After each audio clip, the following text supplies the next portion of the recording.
हाँ, good morning. तो मैं क्या बोल रहा कि आप लोगों को रिफ्रैक्टिव इंडेक्स समझ में आ गया था?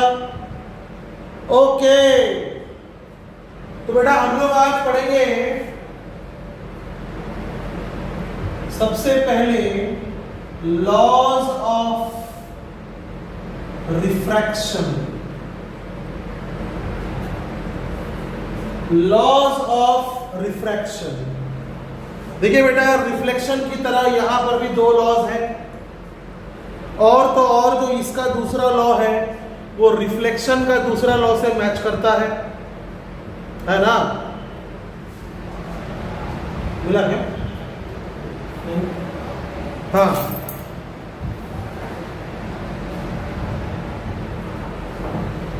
you are all able to chat with sir, don't worry। कुछ खास मजा नहीं आएगा, चलो कुछ खास मजा नहीं आएगा, सिंपल सा लॉ है दो। तो बेटा लॉज ऑफ रिफ्रैक्शन का फर्स्ट लॉ है, अक्षत भोले ने पहले बता दिया है, it is Snell's law. Snell's law है ना? तो बेटा आपको तो पता है कि ये अगर एक इंटरफेस है और इधर मान लीजिए मीडियम 1 है और इधर मान लीजिए मीडियम 2 है, इसका रिफ्रैक्टिव इंडेक्स मान लीजिए μ1 है और इसका रिफ्रैक्टिव इंडेक्स मान लीजिए μ2 है, ठीक है? हाँ, तो इसका रिफ्रैक्टिव इंडेक्स मान लो μ1 है और इसका रिफ्रैक्टिव इंडेक्स मान लो μ2 है, और मैं एक लाइट रे इस तरह से इंसिडेंट अगर करवाता हूं और मैंने एक नॉर्मल अगर बनाया, तो मान लो मीडियम 2 डेंसर मीडियम है, तो आपको तो पता है कि क्या होगा, फिर ये टुवर्ड्स द नॉर्मल बेंड हो जाएगा। क्या होगा? टुवर्ड्स द नॉर्मल बेंड हो जाएगा। पता है आपको ये सब, है ना? तो मैं क्या बोल रहा हूं, इंसिडेंट रे ने जो नॉर्मल के साथ एंगल बनाया है, इंसिडेंट रे ने नॉर्मल के साथ जो एंगल बनाया है, it is I, it is I incident angle, and refracted ray ने जो नॉर्मल के साथ एंगल बनाया है, it is R, angle of refraction. Okay, तो स्नेल भाई साहब क्या कहते हैं कि आई का अगर आप साइन निकालोगे और आर, अगर आर का भी साइन निकालोगे और रेशियो निकालोगे इन दोनों का, तो क्या आएगा? कांस्टेंट आएगा।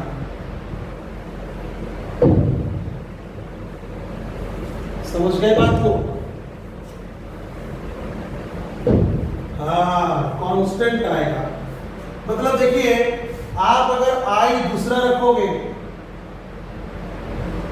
आप अगर आई दूसरा रखोगे तो आर कुछ दूसरा होगा। आप अगर आई, ये मान लो I1 है, ये मान लो R1 है, ये मान लो I2 है, ये मान लो R2 है, तो स्नेल भाई साहब के हिसाब से sine I1 by sine R1 is equal to sine I2 by sine R2।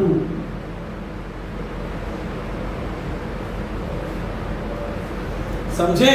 ये है बात कि अगर मान लो वही मीडियम में अगर आप कोई दूसरा इंसिडेंट एंगल लेते हो तो रिफ्रैक्टेड एंगल भी कुछ दूसरा आएगा।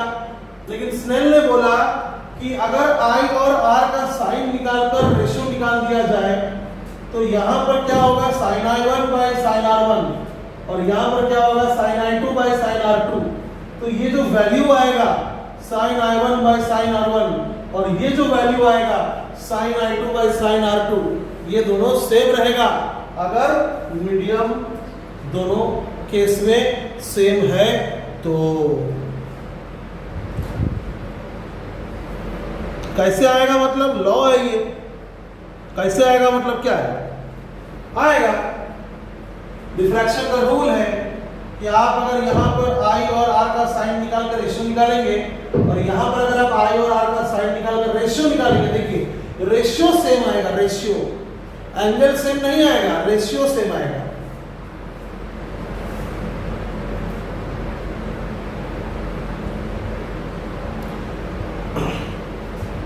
हाँ डेरिवेशन है ना, बट वेव ऑप्टिक्स में है, वेव ऑप्टिक्स में है, रे ऑप्टिक्स में नहीं है। तो चलो भाई स्क्रीनशॉट ले लिया जाए।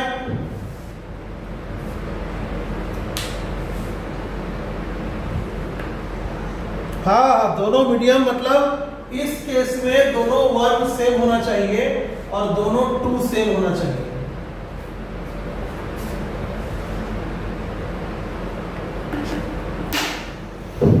घेतला ओके। अब एक काम का बात सुनिएगा,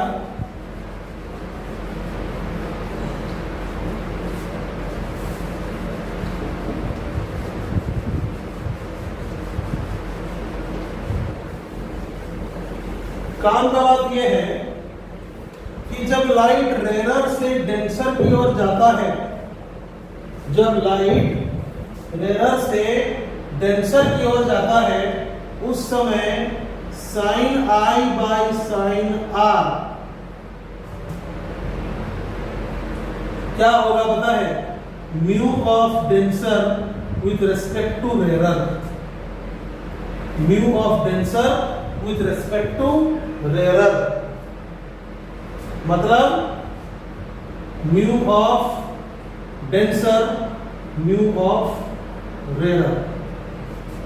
अब म्यू ऑफ डेंसर कितना है, म्यू 2 है, तो म्यू 2 और रेयर कितना है, म्यू 1 है।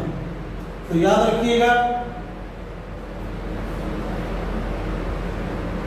कि लाइट अगर रेयर से डेंसर को जा रहा है तो sine I by sine R mu 2 by mu 1 होगा। मतलब डेंसर मीडियम का अगर आप रिफ्रैक्टिव इंडेक्स बताना चाहते हैं तो ऐसा होगा डेंसर बाय रेयर। लेकिन अगर मान लीजिए लाइट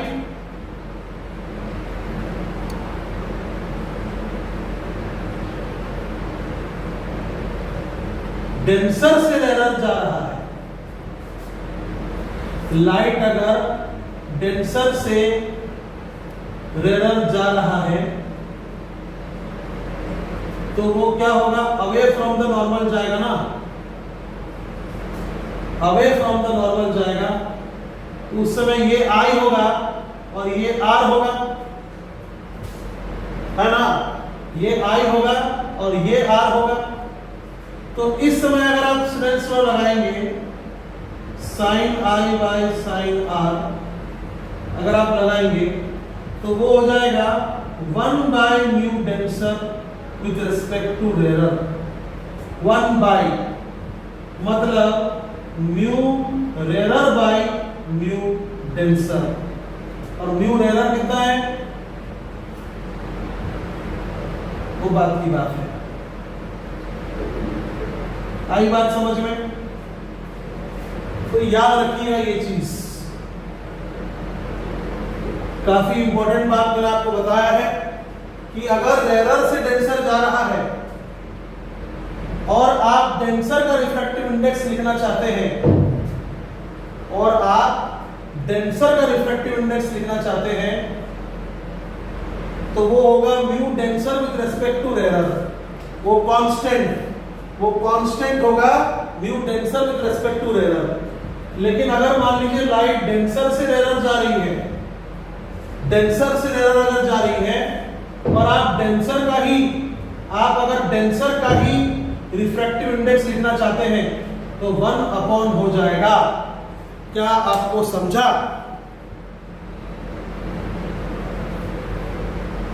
हाँ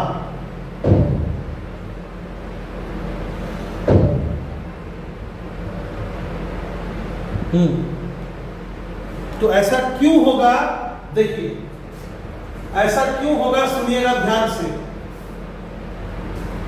देखिए mu denser with respect to rarer हमेशा 1 से बड़ा होता है,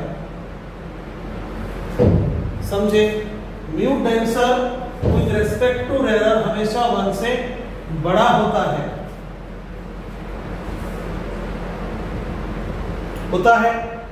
अब ध्यान से देखिएगा, जब लाइट रेरर से डेंसर जा रहा है, जब लाइट रेरर से डेंसर जा रहा है तो एंगल आई बड़ा है, आर छोटा है, आई बड़ा है, आर छोटा है। दिख रहा है आपको, है ना। आई बड़ा है, आर छोटा है, तो साइन आई भी साइन आर से बड़ा होगा। एंगल बड़ा होने से उसका साइन भी बड़ा होता है। जैसे साइन 30 कितना होता है, 1/2 मतलब 0.5, और साइन 45 कितना होता है, 1/√2 मतलब 0.70, और साइन 60 कितना होता है, √3/2 मतलब 0.866।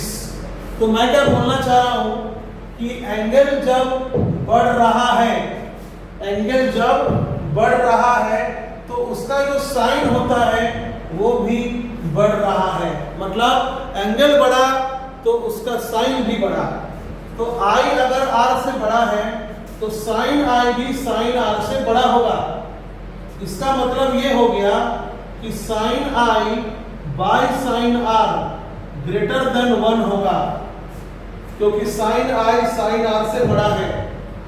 और अगर साइन आई साइन आर से बड़ा है, यानी अगर sine I by sine R greater than 1 है, तो यहां पर आपको डेंसर मीडियम का refractive index with respect to rarer लिखना है, क्योंकि डेंसर का रिफ्रैक्टिव इंडेक्स 1 से बड़ा होता है।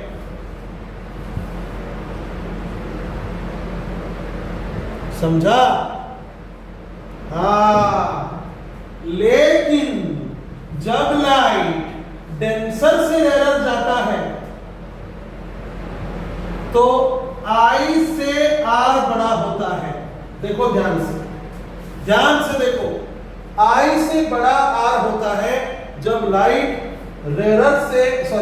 डेंसर से रेरर जाता है ना। तो आई से अगर आर बड़ा हुआ तो साइन आई से भी साइन आर बड़ा होगा, और उस समय sine I upon sine R 1 से छोटा होगा, समझे। क्योंकि डिनोमिनेटर बड़ा है न्यूमरेटर से, तो ये जो रेशियो होगा sine I by sine R वो 1 से छोटा होगा ना, छोटा। तो 1 से अगर छोटा हुआ, लेफ्ट साइड अगर 1 से छोटा है तो राइट साइड भी 1 से छोटा होना चाहिए, राइट साइड भी 1 से छोटा होना चाहिए। अगर मैं यहां पर इस तरह लिख देता, ये तो 1 से बड़ा है, इसलिए मैंने 1 upon refractive index of denser with respect to rarer, समझ गया ना। हाँ, बस याद रखना, चाहे ये केस हो या चाहे ये केस हो, दोनों केस में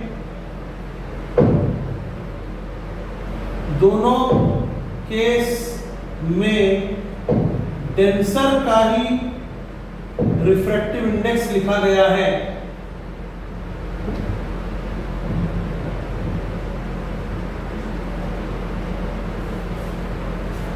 दोनों केस में ही,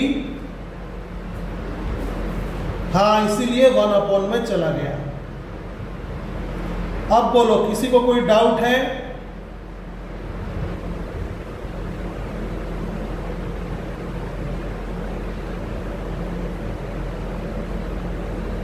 वेरी गुड, बहुत ही बढ़िया। अब इसका भी स्क्रीनशॉट ले लिया जाएगा।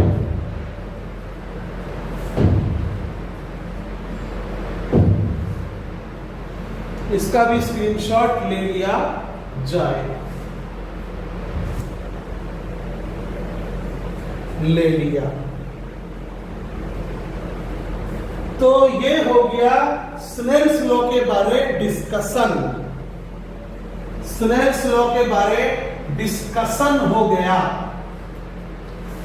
ठीक है, अब हम दूसरा वाला लॉ पढ़ेंगे, जिसको पढ़ने में कुछ भी समय नहीं लगेगा, क्योंकि आपको दूसरा लॉ पता है।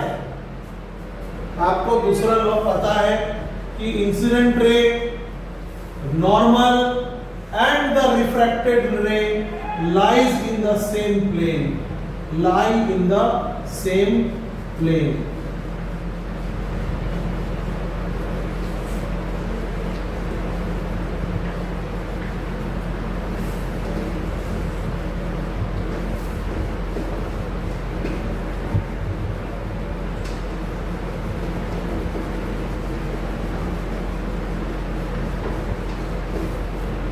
ठीक है, तो दूसरा लॉ बेटा क्या है? दूसरा लॉ है इंसिडेंट रे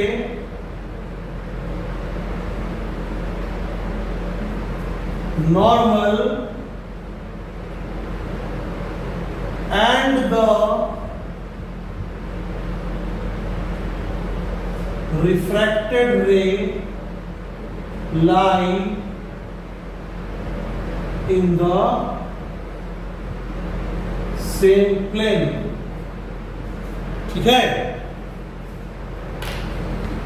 बस बस बस। अब इसमें क्या समझाना, ये तो आप समझ सकते हैं अच्छे से कि अगर ये इंसिडेंट रे है, ये नॉर्मल है, तो रिफ्रैक्टेड रे बोर्ड के बाहर नहीं निकल जाएगा, रिफ्रैक्टेड रे बोर्ड पर ही रहेगा, रिफ्रैक्टेड रे बोर्ड पर ही रहेगा। हाँ, अच्छा, अब एक बात देखिए, स्पेशल केस, स्पेशल केस क्या होगा अगर incident ray along the normal हुआ तो? इंसिडेंट रे, हाँ, इंसिडेंट रे एकदम सही आदित्य जी, एकदम सही। अगर ये मान लीजिए एक इंटरफेस है और मैंने एक नॉर्मल ड्रॉ किया और कोई इंसिडेंट रे अगर नॉर्मल के अलोंग ही आया, तो बिल्कुल सही बोला आपने, it will pass undeviated, it will pass undeviated, है ना? तो उस समय आई कितना होगा और आर कितना होगा? उस समय आई कितना होगा और आर कितना होगा? एकदम सही यार, मजा आ गया। आई और आर दोनों ही 0 होगा। उस समय आई और आर दोनों ही 0 होगा।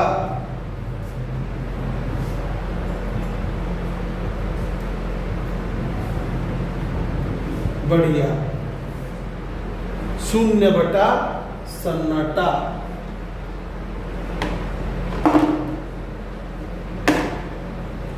तो स्क्रीनशॉट निकाल लो।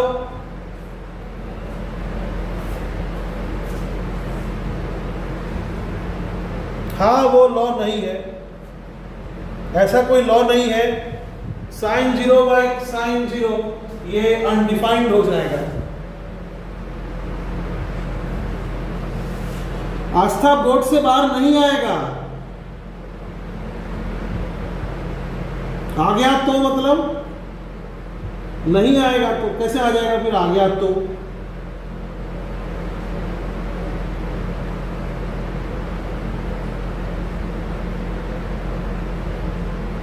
नहीं आएगा।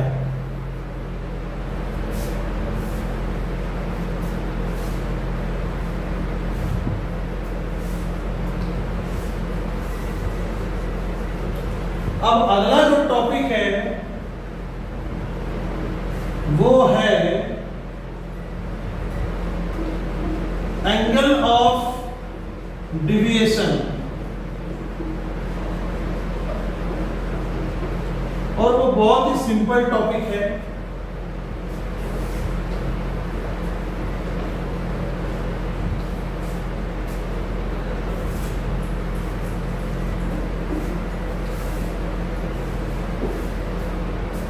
अगला topic is angle of deviation. तो आपको तो पता है कि अगर I 0 नहीं हुआ, यानी अगर इंसिडेंट लाइट नॉर्मल के अलाउ नहीं हुआ तो लाइट डिविएट करेगा, ये तो आपको पता है ना। तो जाहिर सी बात है, मैं यहां पर लिखूंगा लाइट रे विल डिविएट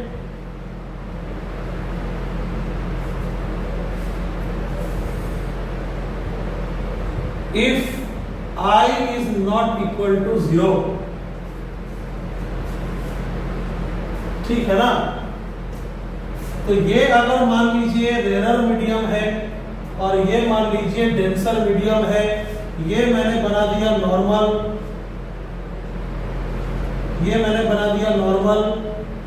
और मैंने ला लिया एक इंसिडेंट रे। तो ये लाइट रे ऐसा नहीं जाते हुए ऐसा जाएगा, है ना। तो उस समय this is the angle of deviation.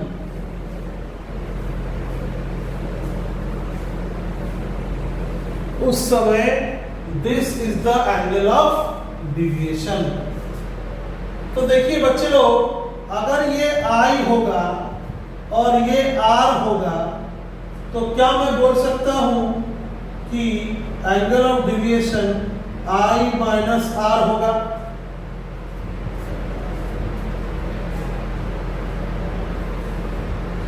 क्या मैं ऐसा बोल सकता हूं? क्योंकि देखिए, अगर ये I है तो वर्टिकली ऑपोजिट एंगल के सहारे ये पूरा I होगा, ये पूरा I होगा, जिसमें से इतना R है।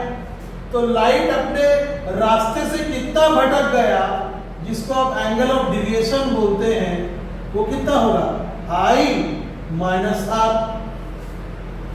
बात तो क्लियर है,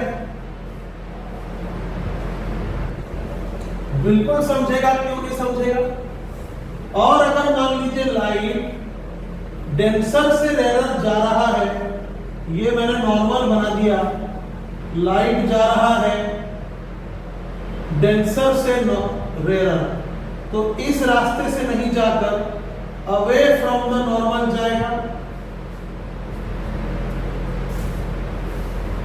है ना। अवे फ्रॉम द नॉर्मल, ये रास्ता से अवे फ्रॉम द नॉर्मल जाएगा।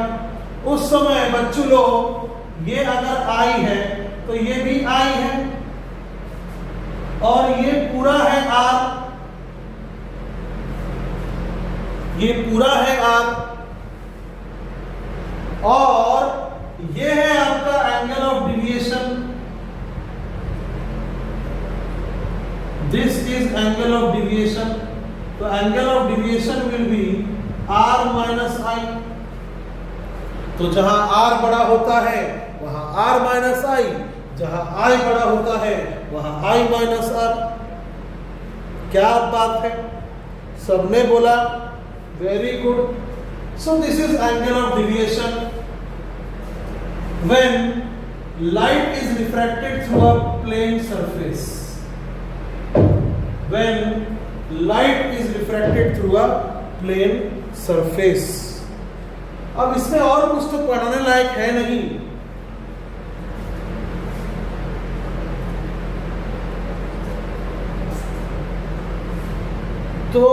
बताइए, स्क्रीनशॉट ले लिए क्या?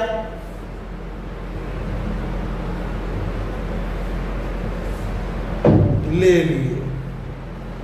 अब हम लोग अगला टॉपिक में जाएंगे जो थोड़ा आपका पढ़ा हुआ है ना, वो है refraction through a glass slab. Refraction through a glass slab. क्या याद आ रहा? Refraction through a glass slab में क्या याद आ रहा? कुछ याद आ रहा है क्या?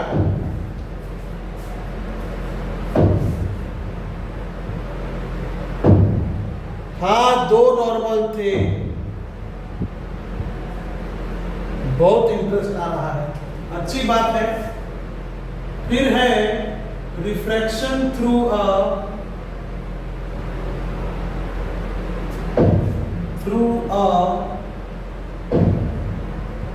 Glass slab. अरे आपको जो मैंने डीपीपी दिया वो किया कि नहीं किया?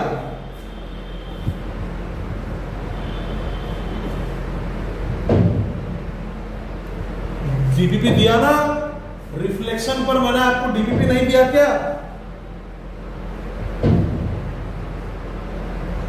अरे डीपीपी मतलब क्वेश्चंस दिया था ना?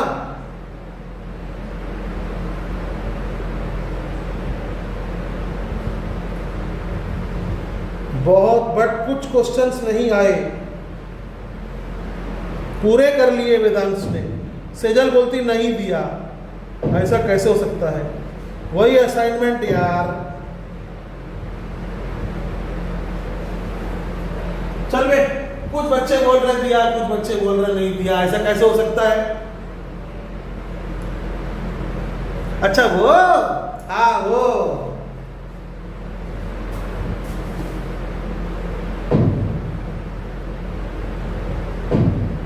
हाँ, रे ऑप्टिक्स का असाइनमेंट।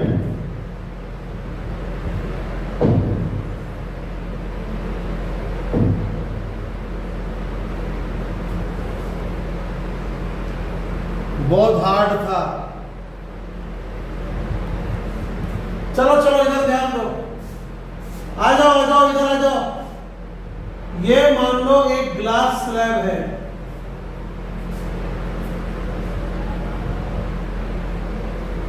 ठीक है?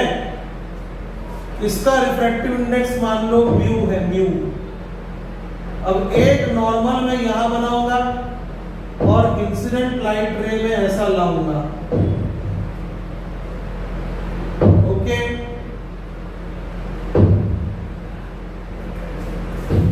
ओके, हाँ। फिर मैं इस लाइट को आगे बढ़ा दूंगा और मैं जानता हूं कि रेयर से डेंसर में आ रहा है, तो टुवर्ड्स द नॉर्मल मुड़ जाएगा। ये नॉर्मल है ना, टुवर्ड्स द नॉर्मल मुड़ गया। तो बच्चों लोग, ये अगर आई है तो ये वाला होगा आर, ठीक है? उसके बाद में यहां पर एक और नॉर्मल बनाऊंगा, समझे? और फिर बिल्कुल सही बोल रहे आप, it will emerge out parallel to the incident ray produced. It will emerge out parallel to the incident ray produced.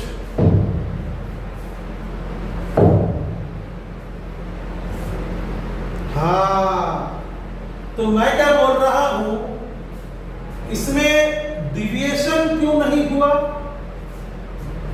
इसमें डिविएशन क्यों नहीं हुआ?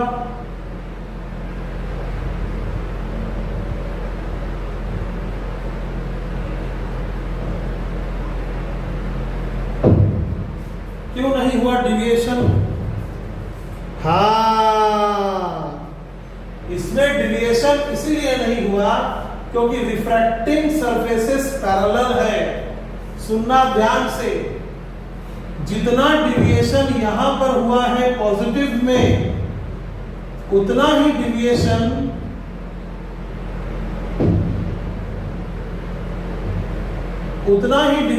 यहां पर हुआ है नेगेटिव में। ध्यान से देखो, लाइट रे जितना क्लॉकवाइज घुमा है, यहां पर लाइट रे ऐसा नहीं जाते हुए क्लॉकवाइज जितना घुमा है उतना ही यहां पर एंटी क्लॉकवाइज घूम गया है। समझा? हाँ, बात को समझो। अक्षत बोले लाइट रे ऐसा करके आ रहा था, अगर यहां रिफ्रैक्शन नहीं होता तो लाइट रे ऐसा ही निकल जाता, है ना? अक्षत बोले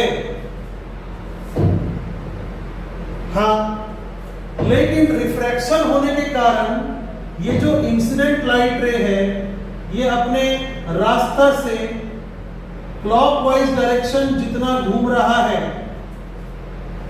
क्लॉकवाइज डायरेक्शन में जितना घूम रहा है उतना ही ये जो लाइट रे है, ये जो आ रहा है लाइट रे, अगर सेकंड सरफेस पर रिफ्रैक्शन नहीं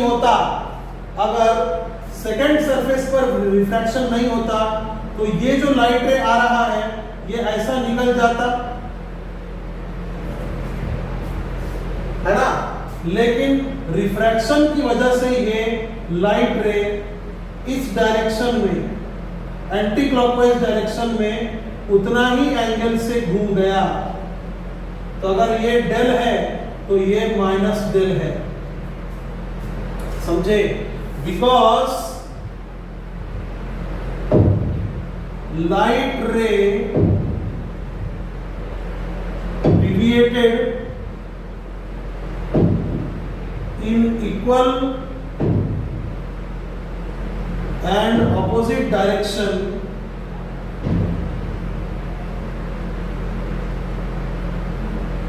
while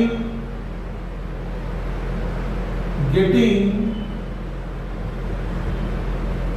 refracted through the parallel surfaces। समझे?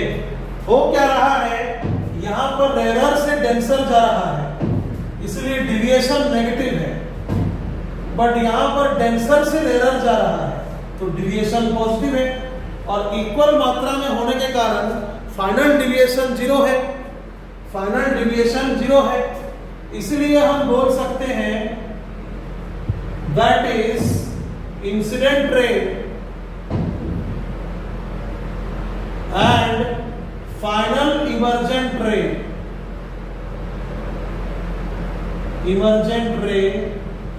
आर पैरेलल,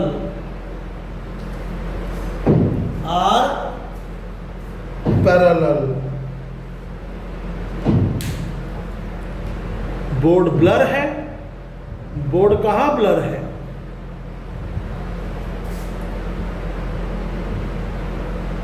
एकदम ठीक है।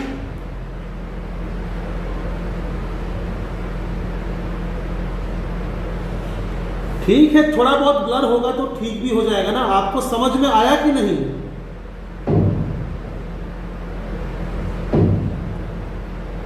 हाँ, बस हो गया। अच्छा ठीक है, मैं अगली बार से ब्लू या ब्लैक मार्कर यूज करूंगा। ठीक है, तो आप इसका स्क्रीनशॉट ले लीजिए। याद रखिएगा, ये डिविएशन एंगल नेगेटिव है और ये डिविएशन एंगल पॉजिटिव है। एंटी क्लॉकवाइज एंगल पॉजिटिव होता है। तो जिसको बोर्ड क्लियर दिख रहा है वो स्क्रीनशॉट लेकर ग्रुप पे भेज दीजिए। ओके। बट आपको ये भी पता है कि लाइट थोड़ा सा साइड वाइज शिफ्ट हो गया है। आपको ये भी पता है कि लाइट थोड़ा सा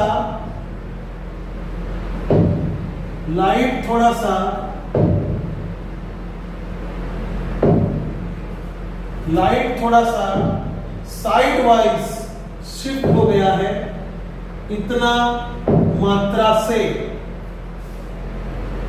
दिस इज नोन एज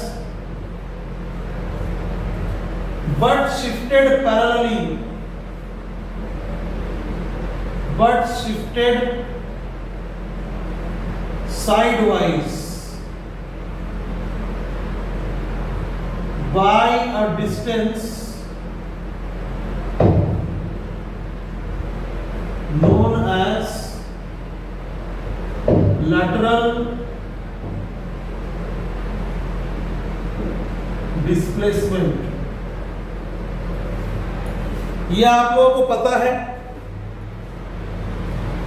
हाँ, very good boy of the class, very good. तो आज हम लोग पता करेंगे कि ये डिस्टेंस कितना होगा।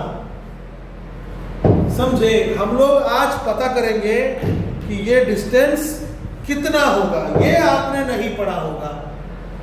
आखिर ये डिस्टेंस होगा कितना, ये आपने नहीं पढ़ा होगा। तो चलिए पता करते हैं। उसके लिए एक और डायग्राम बनाते हैं। थोड़ा बड़ा डायग्राम बनाएंगे तो आपको समझने में कोई प्रॉब्लम नहीं होगा।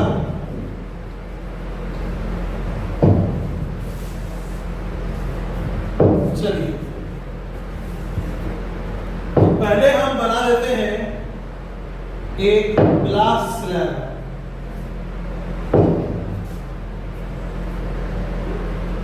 उसके बाद हम बना देते हैं एक नॉर्मल और एक इंसिडेंट लाइट रे, और इसका नाम दे देते हैं हम N या M दे देते हैं M। फिर ये लाइट इधर नहीं, ये लाइट इधर नहीं जाकर इधर मुड़ जाएगा, और फिर हम यहां पर भी एक नॉर्मल बना देंगे और इसका नाम दे देंगे हम N, और फिर ये लाइट पैरेलल चला जाएगा, है ना। अब देखिए, मान लीजिए ग्लास स्लैब का जो विड्थ है, जो थिकनेस है, वो मान लीजिए T है। तो यहां मैं लिख देता हूं कि let us consider the thickness of the slab is T। तो ये अगर I होगा तो ये R होगा, तो ये भी R होगा। ऑल्टरनेट एंगल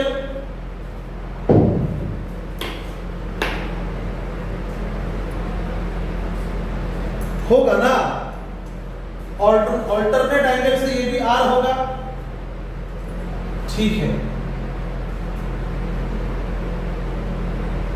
अब हमें चाहिए ये डिस्टेंस जिसको मैंने D नाम दिया है। क्या ये डिस्टेंस और ये डिस्टेंस सेम होगा?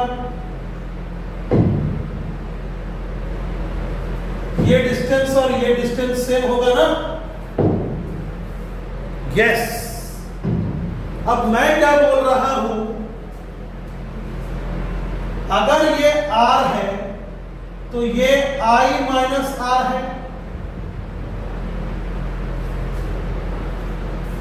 है। वेरी गुड है, अच्छी बात है।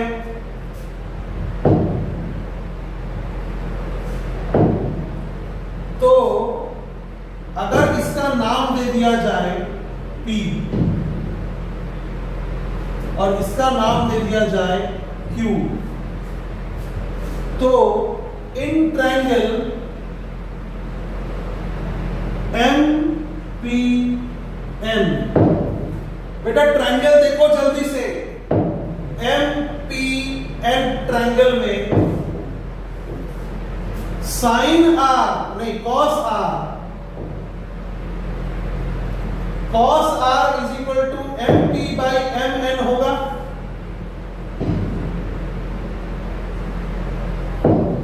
Cos R is equal to बाजू वाला बाई लंबा वाला होगा।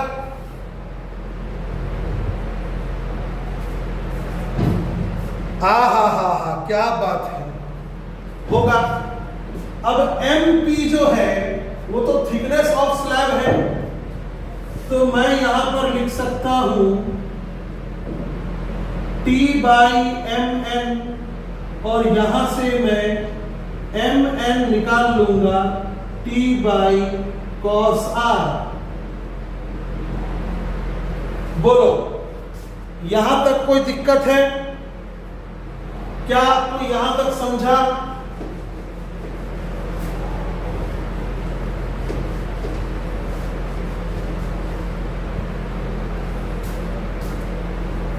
बहुत बढ़िया। अब मैं देख सकता हूं कि ये भी 90 डिग्री है यार, तो in triangle MNQ, in triangle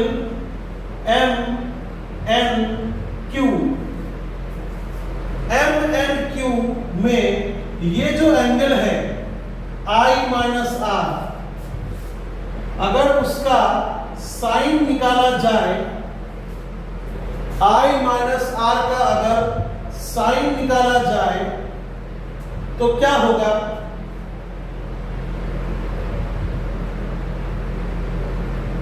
क्या होगा?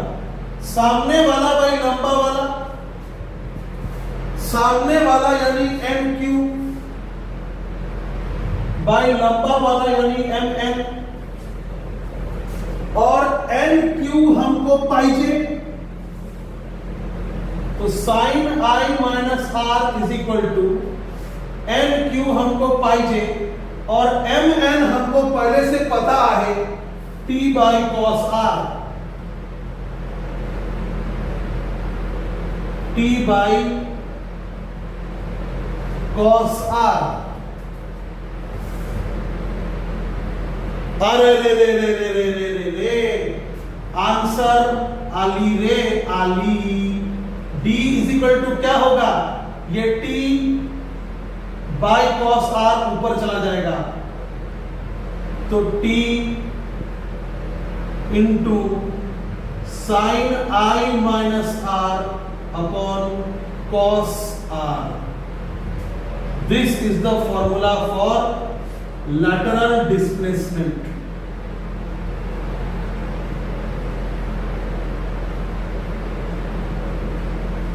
तो अच्छे से बोर्ड की तरफ देखिए और मुझे बताइए कि आपको समझा कि नहीं समझा। अरे रे रे रे रे रे रे,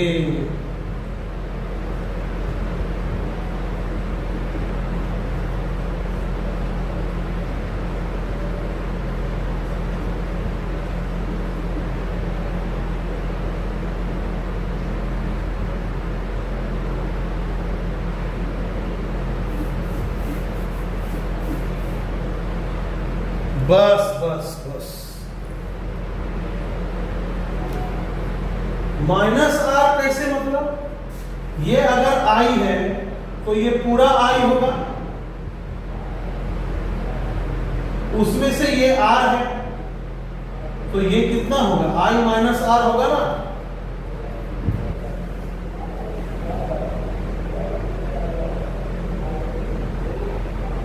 एकदम समझ गया। बस अब हम लोग अगले सेशन में और आगे बढ़ेंगे, समझे?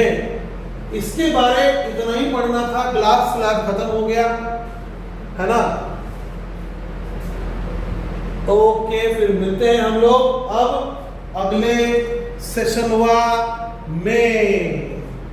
समझा कि नहीं?